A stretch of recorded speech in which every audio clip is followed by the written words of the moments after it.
All right, diving in today, folks. We're going deep on superconductors. You know, those key materials you keep hearing about with all this quantum tech exploding. Yeah, exactly. They're kind of having a moment. And it's not just hype. I mean, you see superconductors popping up everywhere. Quantum computers, talk of ultra-efficient energy grids. Right. It's like they're going to revolutionize everything. So we figured, let's cut through the noise, give everyone a clear picture of what we're actually dealing with here, right? And our guide for this whole thing is an essay by Jörg O. Schneeppert. It's called, get this, Superleiter, Schlüsselmaterialien für Quantentechnologie. Catchy, right. But in all seriousness, it's a fantastic deep dive into what makes these materials tick. So let's break it down. You get these materials, Okay. and they do some pretty mind-bending things when you cool them down below a certain temperature. First off, zero resistance. Like none. Electrons just flow, no friction. It's wild. Yeah, the perpetual motion machine of the electron world. Right. And then there's this other thing, the Meissner effect. They basically just kick out magnetic fields like it's nothing. It's like they have this little force field around them saying, nope, no magnets allowed here. Exactly. And the thing is, this isn't just theoretical lab stuff. You see this playing out in real-world applications already. Like, think about MRI scans. Those incredibly detailed medical images. Those are possible because of these super strong magnetic fields generated by, you guessed it, superconducting magnets. And don't forget about the Large Hadron Collider, you know, smashing atoms and whatnot. They use superconducting magnets to steer those particles around, too. Huge magnet. Okay, so that's the micro level. But zoom out. Think big picture. The potential impact of these materials is massive. Yeah. Imagine an energy grid where you lose, like, zero energy during transmission. That's huge. Or even super fast trains like the maglev, levitating using superconducting magnets. I mean, that's the future right there. And it all comes down to these quantum behaviors, which is why this is such a hot topic in quantum materials research. We're talking about collective quantum states, right? Yeah. Things that happen on the smallest level, but they have this huge impact that we can actually see and use. It's a window into the quantum world, in a way, and the better we understand it, the more potential we unlock. Schneeppert's essay really dives into this, how superconductors are kind of a model system for understanding all these weird electron interactions. And this feeds directly into the quantum computing stuff.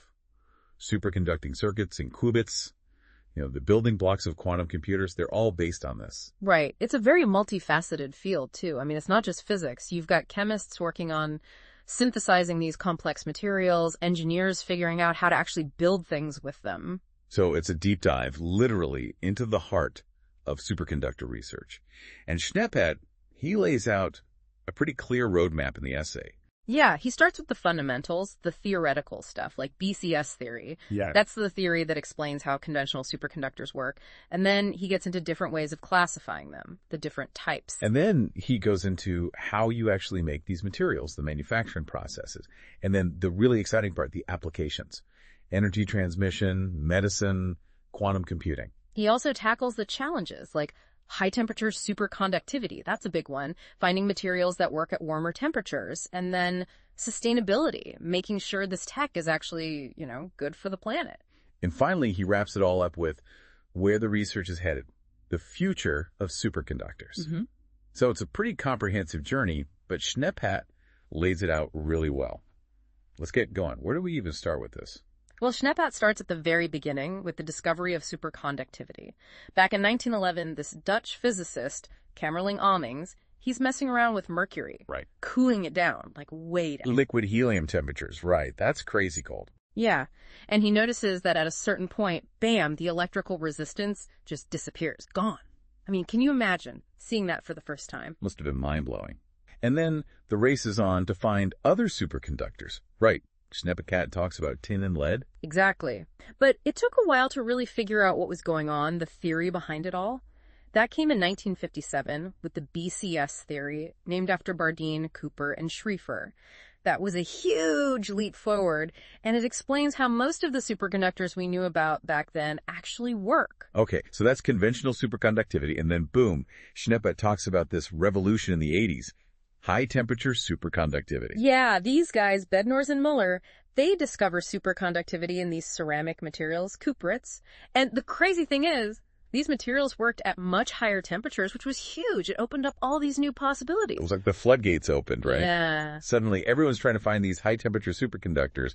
And as Schneeppert points out, The dream is room temperature superconductivity. That would be the holy grail. Right. So let's dig a little deeper into the theory, the BCS theory. Schneppet explains it all in terms of these things called Cooper pairs. So what are those exactly? Okay, so imagine electrons, right? Normally, they're kind of loners, zipping around. But in a superconductor, something weird happens. They start pairing up, forming these duos called Cooper pairs. And the glue that holds these pairs together is these vibrations in the material's lattice. Schneppet calls them phonons. They're like little sound waves. Okay, so the electrons are dancing. Kind of, yeah. And when they pair up, they change. They become these different kinds of particles, bosons, which can all occupy the same state. And that's what allows them to flow together in perfect sync with no resistance. And Schneppet keeps mentioning this energy gap. Why is that so important? So the energy gap is like a barrier. To break apart a Cooper pair, to knock an electron out of its superconducting valence, you need a certain amount of energy. And that amount is the energy gap. So it's like a measure of how strong the superconductivity is, right? Exactly. And the bigger the gap, the harder it is to break those pairs, the more stable the superconductivity. And then there's that weird magnetic field thing again, the Meissner effect. How does that fit into this whole Cooper pair picture? So it's a direct consequence of this superconducting state. When you apply magnetic field, the Cooper pairs, they don't like it. They react by creating these tiny currents on the surface of the material. And these currents generate their own magnetic field that perfectly cancels out the external one. Boom, magnetic field expel. Like a superconducting shield. Exactly. And it all comes down to those London equations Schneppet talks about. They describe how superconductors interact with magnetic fields. It's pretty elegant, really. So Schneppet also talks about different types of superconductors, type I and type 2. What's the big difference there? It's all about how they behave in magnetic fields. Type I superconductors, those are the simpler ones, like lead and mercury. They're either superconducting or they're not. Below a certain magnetic field strength, they're perfect superconductors. Magnetic field stays out. But as soon as you hit that critical field strength, bam, superconductivity's gone, magnetic field goes right in. Okay, so black and white, on or off. What about type 2? Type 2 is a little more nuanced. These are usually alloys, more complex materials. They have two critical fields. Schneppet explains it really well. Below the lower critical field, they act like type I, everything's good. But then, between the two critical fields, something interesting happens. The magnetic field can start to penetrate the material, but only in these tiny little bundles, these quantized vortices. So it's not all or nothing. The magnetic field can kind of sneak in a little bit. Exactly. And these little bundles, they're called fluxons. They create these tiny whirlpools of normal conductivity, but the rest of the material stays superconducting. And this mixed state is actually what makes type 2 superconductors so useful for applications where you need strong magnetic fields, like in MRIs and particle accelerators. So it's like they can handle more magnetic pressure before they give in. Precisely. And Schneppet goes on to emphasize just how groundbreaking the discovery of high-temperature superconductors was. It wasn't just about the higher temperatures, it was about the potential. It changed the whole game, right? Suddenly, these applications that were once just theoretical, they started to seem within reach. Exactly. And it spurred this huge wave of research, this quest to find even higher temperature superconductors, maybe even one that works at room temperature. But as Schneppet points out, we still don't fully understand high temperature superconductivity. The BCS theory, it works great for conventional superconductors, but it doesn't quite explain everything we see in these high temperature ones. So there's still a lot of mystery there. Oh, definitely. It's one of the biggest open questions in condensed matter physics. But that's what makes it so exciting, right? There's still so much to discover. Okay, so we've talked a lot about the theory, but how do you actually make these materials? Schneppet breaks down a bunch of different methods. Let's start with solid-state methods, kind of the classic approach. So this is like mixing powders and stuff, right? Yeah, it's pretty much what you'd imagine. You take your starting materials, grind them up, mix them in the right proportions, and then heat them up to really high temperatures. This process is called sintering, and it basically fuses the materials together, forming the desired superconducting phase. Schneppet mentions YbCO, yttrium barium copper oxide. That's a pretty famous one. Right. It's a classic high-temperature superconductor. And solid-state methods, they're pretty straightforward, relatively speaking, and you can scale them up to make larger quantities, which is good for certain applications. So it's good for mass production. What are the downsides? Well, it can be time-consuming, and getting a perfectly uniform material, that's always a challenge. Sometimes you get these tiny imperfections, these defects in the crystal structure, and that can mess with the superconducting properties. And Schneeppert talks about thin films. Those are important for microelectronics, right, and all the quantum computing stuff. Yeah, thin film technology is huge, and Schneeppert goes into a few different techniques. Sputtering, where you bombard a target material with ions to create a thin film. Molecular beam epitaxy, MBE, that's super precise, depositing atoms one by one in a vacuum. And then there's pulsed laser deposition, using a laser to vaporize a material and deposit it as a thin film. So these are all very high-tech methods. Absolutely. And they're crucial for making those tiny, intricate superconducting circuits used in quantum computers. You need that level of precision. Schneeppert also mentions chemical deposition methods as being cheaper, right, for certain applications. Yeah, things like chemical vapor deposition, CVD, and the Sol gel method. These methods use chemical reactions to create the superconducting material. And they can be really good for making large area thin films or more complex nanostructures. Okay, so we've talked about how to make them, but how do you actually know if you've made a good superconductor? Schneeppert spends a good chunk of the essay on characterization techniques, the different ways of probing these materials. So how do you figure out their properties? There are lots of ways. On the microscopic level, you can use transmission electron microscopy, TEMIM. That allows you to actually see the crystal structure of the material, atom by atom. And then there's scanning tunneling microscopy, STM, which can map the electronic states at the surface with incredible resolution. So you can actually see those Cooper pairs. Well, not directly, but you can see their effects on the electronic structure. And then there are spectroscopic methods. X-ray spectroscopy to study the electronic bands, neutron scattering to look at the vibrations of the atoms, muon spin resonance to probe the magnetic fields inside the material. All these techniques give us a different piece of the puzzle, helping us understand how superconductivity works on a fundamental level. And even with all this progress, Schneeppert makes it clear that there are still major challenges in superconductor research. Like, we still haven't cracked the code on high-temperature superconductivity, have we? Nope. That's still a huge mystery. We know it happens, we can make these materials, but the theory is still fuzzy. It's a tough nut to crack.